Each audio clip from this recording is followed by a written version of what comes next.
Ladies and gentlemen, family and friends, scholars and dignitaries, welcome to another episode. Welcome to my world.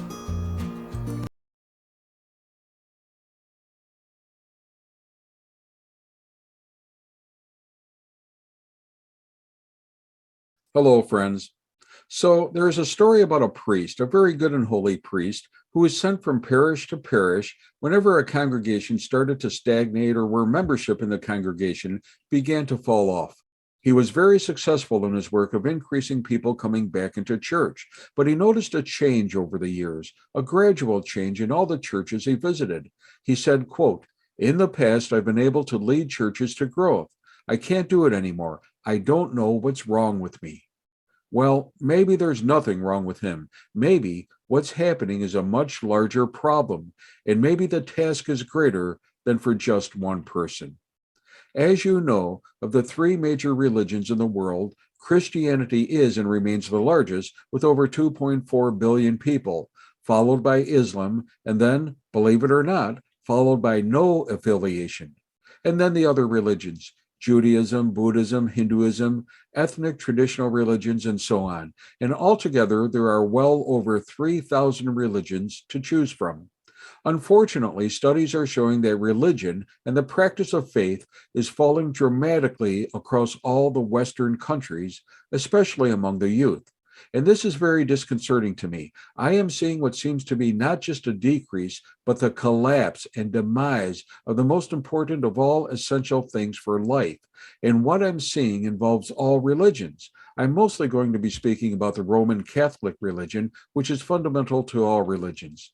In one recent survey, it showed that in America, only 63% of Americans are Christian, and only about 40% regularly practice their faith in church. And this is even worse for teenagers and our youth. In fact, one survey just before the coronavirus lockdown found that half the country's estimated 350,000 religious congregations had 65 or fewer people in attendance on any given weekend. Let's look at the actual statistics just in the United States. In 1958, 74% of Catholics went to Sunday Mass. In 2000, 23% attend every week. In 1970, there were 426,000 Catholic marriages. In 2020, there were 131,000 Catholic marriages, even though we have more Catholics today. In 1965, there were 58,000 priests. In 2020, there were 35,500 priests. In 1965, there were 1,575 ordinations to the priesthood every year. In 2020, there were only 495 ordinations. In 1965, there were 549 parishes that did not have a resident priest. In 2020, there were over 3,500 parishes that did not have a resident priest. In 1965, there were 180,000 nuns and religious sisters. In 2020, there were 41,000 nuns and religious sisters, and the vast majority were over the age of 65. In 1970, there were 11,600 Catholic schools and colleges. In 2020, there were only 6,300 Catholic schools and colleges. In 1970, there were 47.9 million U.S. Catholics. In 2020, there were 67.7 million Catholics in the U.S. Now, interestingly enough, the actual Catholic population has grown in the United States from 48 million to over 67 million, and that's a 41% increase. So that's the good news. People want to believe, and they do want a connection with a true and a historical faith, but something is happening, and I'm afraid that this is a lukewarm faith in this day and age. And the other sacraments are falling as well. Baptisms, confession, confirmations, even Catholic funerals. And the numbers do not lie. The Catholic Church has been in a tailspin.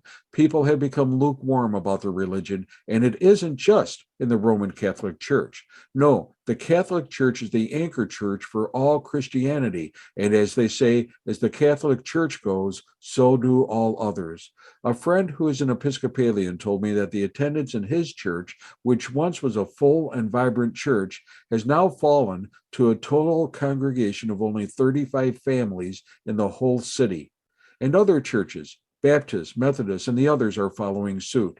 In fact, it seems as if the Anglican Church in Canada has fallen so dramatically that it may totally fail at some point in the near future. Something happened since 1970, and in fact, it can be traced back to Vatican II because it happened there. Religion seems to be falling in the Western cultures, even as anthropologists and sociologists acknowledge the role that religion plays as one of the 6 pillars of a civilized society. Now, I don't want to go into detail about the effect this has on a country and its people, other than to say that I do believe that a sound religion with moral principles and that teaches a relationship to a kind, loving, and benevolent God only helps promote virtue, goodness, and love and peace among all peoples, and reduces crime and violence and social chaos as a direct result. Anyway, studies of late are showing a dramatic decrease in both religious affiliation and practice, essentially since the mid-1960s, and the trend, like a slow erosion, seems to be both contaminating and spreading throughout the more highly developed and historically religious countries, and specifically the Western nations, both the countries in Western Europe, the US, Canada, and even in Central America, Brazil, and perhaps even Mexico, all previously highly religious countries. So, what exactly is causing this phenomena today? Why is the church beginning to fail, to decrease? Why is it that at one point it was a pillar of the foundation of countries, while today religion is ignored, barely tolerated, even made fun of, and many people, politicians included, look to actually undermine, if not destroy, the value of church and society? Well, there are 2 primary dynamics that are happening that together are forming the perfect storm, undermining religion in general and Christianity in specific. And again, I'm speaking to this not as a theologian or a religious, but as a layperson who is concerned with what I'm seeing. And yes, I'm hoping that this trend can be reversed before it hits critical mass, where religion is driven back into the catacombs and private homes to be practiced in private as it was so many years ago. And if you don't think so, there was one prophecy by a priest recently who said, quote, "Today I am tolerated. My successor will be scorned, and his successor will be imprisoned." He saw that the way society and politics are trending, there is a growing intolerance of the true practice of religion, and little by little, it's being undermined and seen to be caustic and toxic to a modern and ideological society. In the direction government is headed, it is very possible that one day Christianity will again be outlawed. So the first factor to look at is persecution, past, present, and future. Christianity was and remains one of the most persecuted groups of people in all of history, and that remains so even today. That's right. And of the various Christian religions, Catholicism is the most persecuted group of all. In fact, it has hundreds, if not thousands, of known martyrs, people who have died just because of being Christian, and especially Catholic. As you know, Jesus himself was crucified. His cousin, John the Baptist, was beheaded. And as for the apostles, St. Peter, the first pope, was crucified. St. Paul was beheaded. St. Andrew was crucified in Asia. St. Thomas was killed by soldiers in India. St. Philip was put to death in a very cruel fashion by a Roman proconsul. St. James was stoned to death, as was St. Stephen. St. Matthew was stabbed to death in Ethiopia. St. Matthias by burning, and St. John, so the legend goes, was cast into boiling oil, but lived and was later exiled to an isolated island. Simon was killed, and the others in similar fashion. And actually, many, many millions more have been killed for their faith. And to take this one step further, Catholicism has been and remains the most persecuted of all groups, either ethnic, race, nationality, or creed. Beginning 2,000 years ago, the Jews persecuted Christians, and then the Romans burned them alive on wooden crosses or threw them to the lions in the Colosseums as sport for the people. The Persians persecuted Christians. The pagan Visigoths persecuted and killed Christians and seized their property and goods. The Vandals in Spain were especially violent to the Catholics. Early on, the Lombard invasion had taken a special toll on Catholics. And of course, the invading forces of Islam and the Mohammedans had a special violent toll on Catholics. The French Revolution of the late 1700s involved a heavy persecution of the Catholic Church and led to the destruction of many churches, religious orders, deaths, and destruction. The French alone burned down the churches and Catholic schools and killed nuns and priests by the scores. In England, Catholics were persecuted because they were seen as traitors. The Bolsheviks killed bishops, priests, and murdered up to 106,000 Russian clergymen and between 12 and 20 million Christians. Just prior to World War II, persecutions under the revolutionary socialists, fascist, and communist governments were responsible for the deaths of millions of Catholics. It's been said that while the Nazis killed 6 million Jews, they also killed 11 million Catholics. The expansion of Imperial Japan across the Asia Pacific from 1941 was accompanied by many atrocities against Catholic missionaries, clerics, nuns, and lay people because they were seen as not accepting the supremacy of the emperor. In Poland, Catholicism was especially hit hard by Russia, and with Russia, entire populations were erased from Albania, Bulgaria, Yugoslavia, Romania, and Czechoslovakia, and the church in Lithuania, Estonia, and Latvia were completely annihilated. Communist China also had a special intolerance for Catholics, and especially the persecution continues even to this day. Churches are being burned and vandalized even now in the US, Canada, and the rest of the world. One recent study showed that just in Europe, there were over 600 hate crimes last year, from church burnings to actual personal assaults. And this is happening in both America and Canada as well. In fact, worldwide, of some 140 countries studied, it is estimated that 340 million Christians actually suffer some level of harassment or persecution. That's about 1 in every 8 Christians throughout the world.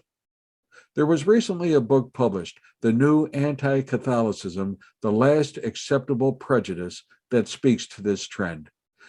And a former correspondent at the New York Times even called these acts Christophobia, and that's a term the U.S. news outlets won't use. It's a type of prejudice including virtually every type of discrimination and intolerance, and even hate crimes, but against organized Christianity as a group rather than because of race or politics. And yet, given all of these attacks, death, and persecutions by governments, past and present, the church itself has survived these persecutions and attacks to this day. In fact, it is the only organization which has survived for over 2,000 years, and amazingly, it has not just survived these persecutions and attacks, but even continues to grow throughout the world and will continue to, despite man's attempts to annihilate it. So past, present, and continued persecutions has had an overall negative effect on the stability and growth of the church throughout the world. And the second factor, which has had a detrimental effect on the Holy Church, was the constant attacks of, well, for now, call it Reformation, but really it is the ideology of modernism in all ages and in all of its ugly forms. It's a trend to be radically progressive. It's a change for the sake of change, and it's infiltrated the church, and not in a kind way. And of course, one of the hardest hits to the Holy Roman Catholic Church was the Protestant Reformation, started by a monk by the name of Martin Luther in the 1500s. And although Luther did not mean to splinter the church, that's exactly what happened, especially because of the more radical reformers, and it was a terrible hit that devastated the one holy and unified church and splintered it into what it is today, some 3,000 different versions and subdivisions of Christianity. Now today, if you too have a different idea, you too can splinter off and start your own church with your own following. And since then, the Catholic Church has been attacked by paganism, heathenism, and atheism. It's been attacked by agnostics, heretics, by Freemasons, by scientists, by Protestants, by secularists, by politicians, academicians, by the media, by Hollywood celebrities, and yes, even by Satanists.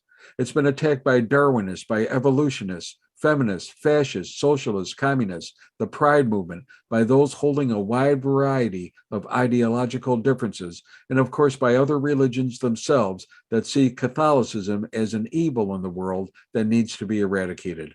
And why? Because the church does stand for morality, for a moral and principled world. It's against sin and the popular philosophy of do your own thing regardless of the consequences. People see Catholicism as evil when in fact it is the wall of faith holding back the veil of evil, holding back the darkness that would extinguish the light.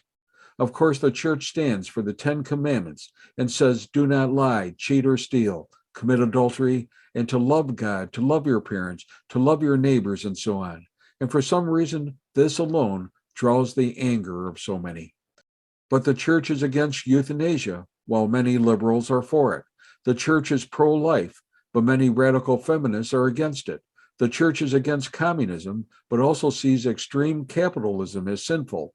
The church is against fornication, cohabitation, and sexual liberation, gay marriage, drug use, divorce, capital punishment, the 7 deadly sins like lust and greed, and a host of other behaviors that denigrate man and move him further away from God and into the darkness of sin.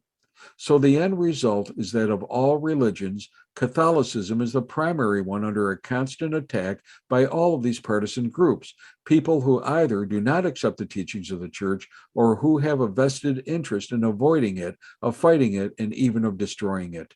Together, they can be lumped into a category called modernist, but even that is too simplistic. There are groups of people that see religion itself as an anathema, an abhorrence to their idea of what their idea of civilization is and liberation and freedom should be. And unfortunately, they can and do a lot of damage in the overall erosion of faith and religion and to the sanctity of the church itself. And along with this, society has changed and priorities have changed. People no longer feel the need to rely on God, and this contributes to the erosion of the church among the masses.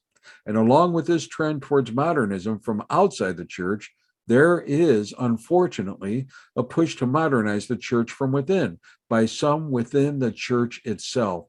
And as a result, many people lost confidence in their shepherds because so many religious abandoned the core tenets of their faith and were lost themselves. And to be honest, they presented conflicting elements of the faith such that they have led their congregations in the wrong direction, and people left the church. It had become the blind leading the blind, and entire congregations become lost in the process and slowly disappeared from the pews. Remember when religion was dynamic and vibrant? As Catholics, we fasted from meat every Friday. We went to monthly confession. We genuflected on our knees when we entered a church, and we dressed for the holy sacrifice of the Mass appropriately. We wore our Sunday best, and we went every Sunday. We never missed Mass. We had holy days of obligation that were more important than work or school. We were told to fast and pray for the 40 days during Lent. Our masses were in the traditional Latin and held very sacred. It was the holy sacrifice of the Mass. We knelt when we received communion, the holy body of Christ, in the greatest of reverence, and we received communion only after a 3-hour fast. We knelt during the most solemn parts of the service. We were taught special prayers to say morning, noon, and night, like grace before meals, or the rosary, or novenas, or special prayers asking the blessings of the saints. But something happened within the church. Reformists wanted to change the faith, a faith that had worked and worked so well for almost 2,000 years. Reformists within the church wanted to turn Catholic religion into the Protestant religion. Rites were simplified. The doctrines of the church were shelved for new writings with different interpretations. They changed the Mass in the 1960s. They changed the liturgy itself, the Mass of the last 1,500 years, now into the Norvis Ordo, the new Mass. They changed the prayers, even dropping out the special prayer to St. Michael at the end of every Mass. They even changed the prayers of exorcism, and believe me, they weakened the very prayers that could expel Satan from possession. They removed the kneelers from many churches so that you don't kneel during prayers or at the most holy consecration. They stopped ringing the bells of the consecration so you don't even realize that this is a most sacred point of the Mass. They took the tabernacles, the actual house of God hosting the real presence of Jesus, out from the center of the altar and moved it to the side of the altar, and in some cases to the back of the church. Now the priest is in the center of the altar rather than God himself. Many churches have even dropped their evangelization mission. Jesus said to go into the world and make disciples of all nations, baptizing them in the name of the Father, the Son, and the Holy Spirit. But today, instead of going out and preaching, it's more like a country club where the church waits for you to come and discover it. And chances are rare when that happens. Catholicism has become the greatest secret in the world, and all of heaven rejoices when there is a conversion of a sinner. But it's not happening as frequently these days because the church is so quiet about it. They even dropped some of the saints. St. Christopher, St. George, even St. Nicholas, all were downgraded. They began to adapt to the modern world, integrating concepts like modern psychology, which contaminated faith itself, or adopting current trends as more important, such as culture, tradition, social justice, environment, and climate. Not that these aren't important, but they were now given higher importance than even to subscribing to the basic doctrines of the faith. The church began relying on the opinions of others to help steer the faith, like this was a popularity poll or something where personal opinion was given greater importance than the deepest virtues and practices of many, many generations of Catholics and adherents to the faith. In fact, in Vatican II, Protestants were invited to help form new doctrines in the Catholic Church, and certainly there was more than a hint of Freemasonry involved as well. The progressives have infiltrated the church and work their magic from within. So people became even more emboldened and felt that they had a say in the reform of the church. Women should now be priests. Priests should be able to get married. Gay marriage was acceptable. The church should be open and welcoming of those who promote euthanasia or any of the other issues the church currently stood against. Anything goes in this new church. And probably most importantly, this new church stopped teaching about sin. After all, it's not popular for people to hear that you are a sinner, and instead, religion adopted a new gospel of love for all despite sin. I even remember the time they changed the gospel, stating that Jesus said, quote, "I do not judge you," to the adulterous woman, when he really said, quote, "I do not judge you, but go and sin no more." Sin no more. And I remember a priest who actually said in his homily that there is no hell, that hell was only a literary device, that God would never sentence a person to spend all eternity in a place like that. So, sin, repentance, penance, and even hell no longer have a place within a modernistic Reformed church, and this movement was started and continues from within even to this day. And to be honest, as such, if someone is left to their own designs and not given a strong and consistent message about sin, then yes, he or she will continue to sin. And yes, church and religion eventually become less relevant. It's no longer important. It's no longer pertinent. So actually, one of the primary reasons that the church is in decline today is because of the leadership itself. They have strayed from the sacred and holy into the secular and worldly. Church and the practice of faith has been dumbed down, made too easy, even irrelevant. By the way, it has been said that one of the reasons why the church has become, well, let's say inconsistent, is because, as according to Pope Paul VI, the, quote, "smoke of Satan has entered the church." Yes, the fact is that Satan has entered the church through a group of modernists and reformists who had ulterior motives and who were well versed in politics and contemporary ideologies. And as an aside, it was later reported by an insider that communists had planted over 1,400 communists and Freemasons within the Catholic religion, with several at very high positions of the Vatican, with the expressed intent of destroying Catholicism. Stalin once said that there were only two things standing in the way of his world conquest: the American family and the Catholic Church. And it was his intent to focus on and bring down the Catholic Church for good. So, yes, many saw this coming, and understandably so. There was a growing doubt, unrest, uncertainty, and dissatisfaction with religion as a result of modernism and the many forms and shapes of modernism being introduced into the church. And don't get me wrong, there were many within the church that went along with this because they did want to renew the church, but they went along with the wrong people and the wrong strategy. People wanted to renew the church, but unfortunately, they turned to reform instead of to restore, to change instead of to return, to alter instead of to revert. To renew the church, you don't reform it, you restore it.